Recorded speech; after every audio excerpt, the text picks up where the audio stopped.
sarili niya siguro.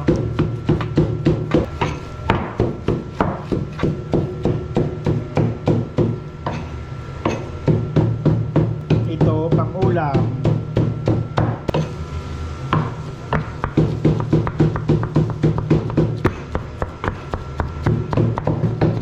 Unay papers. Kala ka ba ng pila? Pwede naman yung direkta. Kape? Oo, kabila. 130 ano? Bayad ako 150. Pag abot ko ng bayad, hindi na-alis sa harap ko yung ako naka-airpod. Yung sinasabi siya, Hindi mo naririnig, naka-airpods siya. nung pinatay ko, sabi niya 130 daw, 130. Akala niya 120 lang binigay ko, sabi nung kasama yung mataldal na lalaki.